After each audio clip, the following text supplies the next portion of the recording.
What's good, guys? Fantasy Joe back here with my 2024 wide receiver rankings, part two. If you guys haven't seen part one already, check it out. It's already on the channel.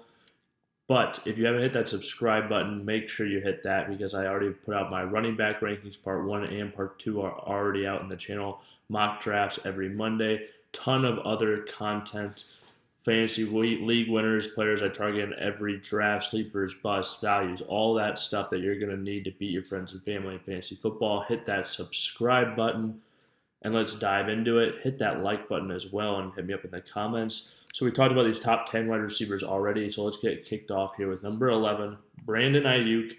This last season on 105 targets, he had 75 receptions for 1,342 receiving yards and 7 receiving touchdowns. An incredible season by Aiyuk. Over 1,300 yards on 105 targets is insane efficiency. One that I think will be hard for him to repeat, but I do think he can get some more targets this year in the system. I think he'll be a little closer to that 120 mark. This is assuming, of course, he goes back to the San Francisco 49ers. A little bit of uncertainty, and that's something I should mention just with the entire list. These guys are going to be moving around. These are not my final rankings. That's why you should subscribe so you can stay up to date with what my rankings are right before we kick off in the draft season. But if we were drafting right now, I think I'd probably take Mike Evans ahead of Brandon Aiyuk just for the stability. But I think Aiyuk is an absolutely incredible talent. I think the 49ers can continue to utilize him. I think he's going to stay in San Francisco personally. I don't think they're going to let him leave as talented a receiver as he is. And their Super Bowl window being open and getting, let's say they get a first-round pick for him. That pick doesn't help them win a Super Bowl this season. And I think that is going to be the ultimate decision maker for the San Francisco 49ers. And I think Brandon Aiyuk is going to be playing for them this season. I think he's a great talent. Moving on to Mike Evans, wide receiver for the Tampa Bay Buccaneers. He's at 1,000 yards every year in his career. So that's something he has going for him that very few other receivers have. It's consistency year over year. This last year, he was absolutely phenomenal. 136 targets, 79 receptions, 1,255 receiving yards, and 13 receiving touchdowns. Him and Baker Mayfield just were an absolute force for fantasy football. He was featured like the number one wide receiver he is, and I think that continues into this next season. I don't know if Baker will be quite as good. Dave Canales leaves town, heads to be the head coach for the Carolina Panthers. We've seen him be a quarterback guru in the past, working with Baker as well as Geno Smith, I believe. I think that was where he was before. And then Geno obviously took a hit this last year, so that worries me a little bit. But I still think that Mike Evans, he's done it with good quarterbacks, he's done it with bad quarterbacks, the target volume he's going to get. I don't see him repeating 13 touchdowns, but there's a guy that's going to grab 8 or 10. I really feel like Mike Evans is a great, strong bet for that. 13, Deebo Samuel. This last year, he was definitely banged up, so the stats aren't going to be the best reflection of him, but 15 games, still pretty solid. 89 targets, 60 receptions, 892 receiving yards, and then rushing the ball, 7 receiving touchdowns as well. Running the ball, 37 carries, 225 yards, but 5 rushing touchdowns. And that greatly boosts his stats, obviously.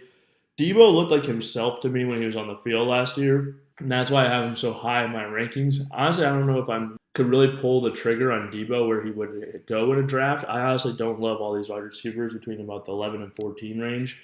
Obviously, I like them better than the guys they're ranked behind, but just where they're going in drafts right now, having to give up a second, third-round pick to secure these players. Now, Mike Evans, a lot of times you get a discount on. I have no problem taking Mike Evans, but to take an Aiyuk or a Deebo or an Olave, you're giving up a second-round pick, a third-round pick, and I don't know if I can do that right now. But yeah, speaking of Chris Olave, he's my number 14 wide receiver on this list. Obviously, last year was not what anyone was really hoping for, and they were hoping Carr could bring, better things. He's a deep ball thrower, or at least that was the rumor, and they checked down Alvin Kamara so much. But this last season, 138 targets, 87 receptions, 1,123 receiving yards, 5 touchdowns. For a guy who is so good down the field, you have to hope that touchdown number goes up. I don't have a lot of faith in Derek Carr. Now, with all that being said, it has to be better than it was last year. I think it's a lot of people's thinking with Chris Olave's and mine as well. That's what gets him up here close to wide receiver 1 in my rankings. But my expectations for Chris Olave are not, a top 5 wide receiver. You hope he has a 12 or 1,300 receiving yard year. You hope you draft him the year he happens to score 8 touchdowns with Derek Carr. because until a quarterback upgrade is made in a major way, I don't really see Chris Olave being a fantasy force. Now, can he still finish the wide receiver 1? Absolutely. But like I said, I don't see him having that top 5 upside some of these other players have. Like, I would even say Deebo Samuel to me still has top 5 upside. Now, if him and Aiyuk are healthy, I don't see it. But Mike Evans has top 5 upside. Nico Collins, who we're going to talk about here in a second, has top 5 upside baked in. But next up on this list is none of those guys. It's Jaylen Waddle, wide receiver for the Miami Dolphins. And this last year was not his best season by any means. He had 104 targets in 14 games, 72 receptions, 1,014 receiving yards, and 4 touchdowns. Now, a lot of this, I think he was banged up in a lot of games. He was, running off the sideline in plenty of games, not playing anywhere close to the full allotment of snaps. I think that definitely weighs on why his production was lower, and just being banged up, being less efficient, makes a lot of sense to me. The year before, 18.1 yards per reception. This last year, 14.1. I think he's going to be closer to that 18.1. I think he's an explosive player. I think he's a special player. The Miami Dolphins came out and paid him a ton of money this offseason. That erases any doubts in my mind of him not continuing to be extremely featured in that offense. Jaylen Waddle is a player I have no problem betting on moving forward. I think he's going to be a force in fantasy football. I was talking about how I'm not willing to give up the draft price for some of these other receivers. Jaylen Waddle at the end of the third, beginning of the fourth round. If Jaylen Waddle is a fourth-round pick, I am taking him every time. I have no problem with that draft cost whatsoever. Moving on, we've got Nico Collins coming in at number 16. This last year, a great campaign, 109 targets, 80 receptions, 1,297 receiving yards, and 8 receiving touchdowns. He was used deep down the field, made explosive plays on his own. You saw it 2 years ago at the end of the season, even without C.J. Stroud, Nico Collins could establish himself as the one, and even though they got Stephon Diggs, Tank Dell, some other talented wide receivers there, I do believe Nico Collins is the one. C.J. Stroud is a stud, and you can bet on Nico Collins heading into this season. He's another guy. He gets drafted fairly early, but if I could get Nico Collins in the back of the third, early fourth round, I have no problem pulling the trigger on him there. I think he does go a little bit earlier typically, but I think that's pretty fair value, honestly. Like we saw what he did last year, missed a few games. He doesn't need an absolute crazy number of targets, even though I think he goes out and gets the most targets on this football team in the fall. And I think he's going to be successful for fantasy football regardless, basically. So he might not be have quite the amount of yards he had last year, but I still think he could be a major producer for fantasy football. Next up, we got DeVonta Smith. This last year, a little bit of a disappointment. 112 targets, 81 receptions, 1,066 yards, 7 receiving touchdowns. Compare this to the year before, he had about 20 more targets, about 14 more receptions, 150 more yards, same amount of touchdowns. I think DeVonta Smith could easily bounce back to that form that he was recently. I just think he was very similar in these 2 seasons. And 2 years ago, he finished as a wide receiver 1. I just think it shows this how small the difference sometimes is between the wide receiver 1 and the wide receiver 18.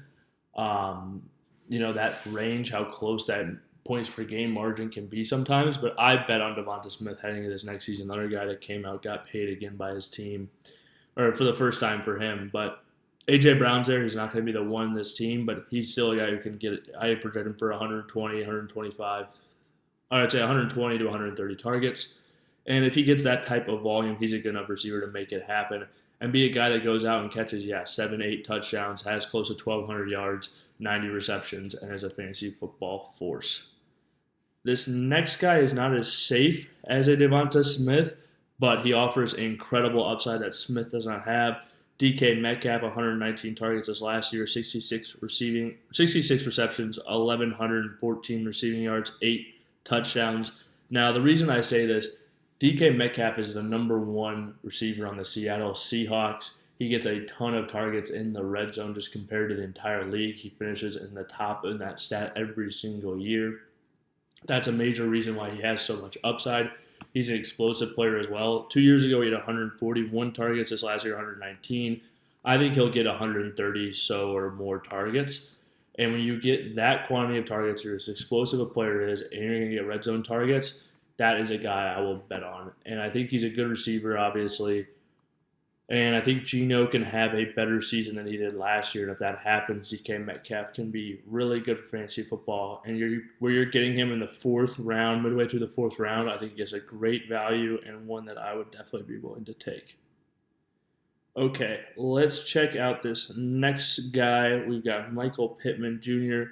He was an absolute he was targeted like crazy this last year. 156 targets in 16 games, 109 receptions, 1,152 receiving yards, only 4 receiving touchdowns. Well, I think that touchdown number will go up. I don't think he's going to be targeted in the same way that he was last year with Gardner Minshew, with Anthony Richardson. I think the team's going to be a little bit more run heavy. I think Anthony Richardson will spread the ball around a little bit more. I think they've got some better receiving options this year.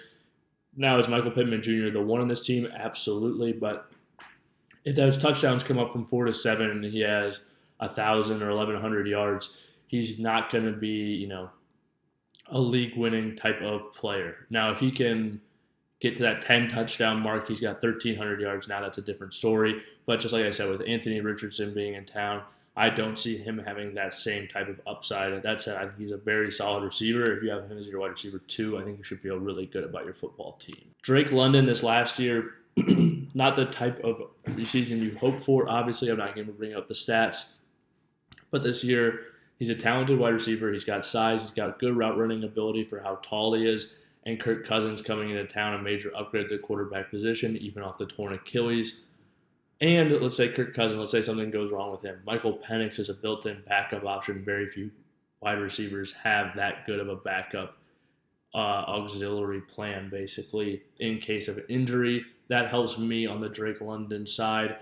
I think he's got upside as a very talented player.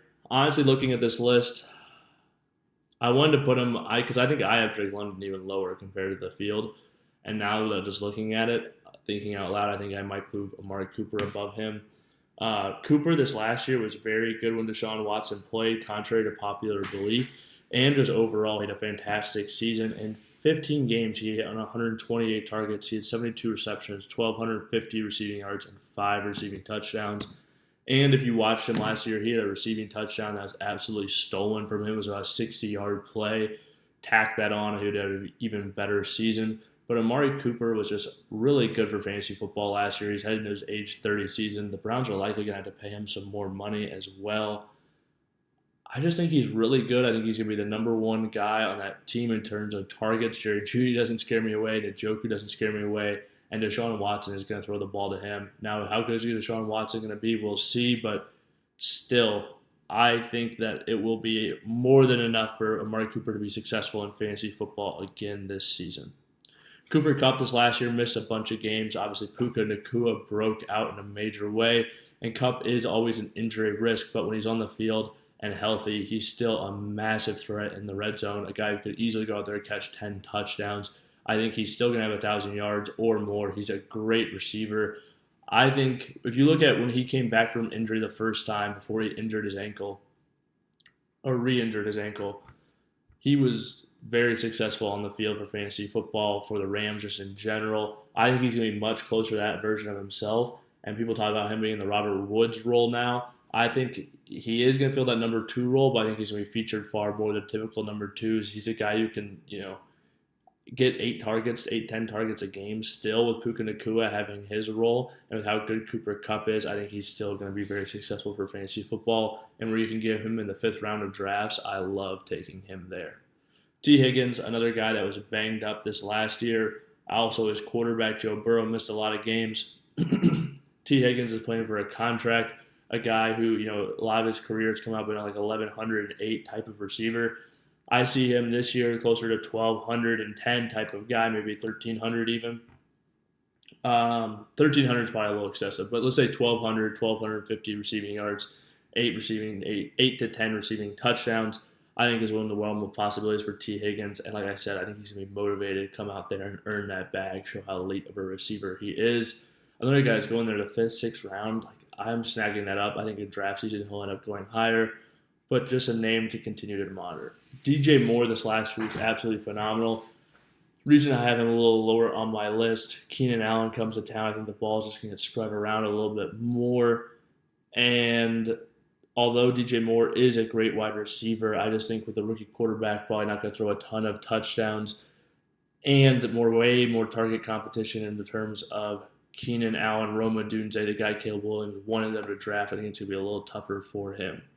25, Malik Neighbors. He's a rookie, but I think he is going to be the absolute undenied one on that team, going to get 120 plus targets right away. He's an explosive player who is going to make crazy impact plays, I think, right away. This guy, I think, book it, he'll have 1,000 plus yards, and that's why he's this high in my wide receiver rankings list. We're going to talk about George Pickens, then we're just going to kind of gloss over the rest of these guys, and that'll be the video. So George Pickens this last year had over 1,000 yards. Now you bring in Russ. The Pittsburgh Steelers passing offense these last few years and offense just in general has been so abysmal. Bringing in Russ, getting Matt Canada out, I think is going to be great for George Pickens.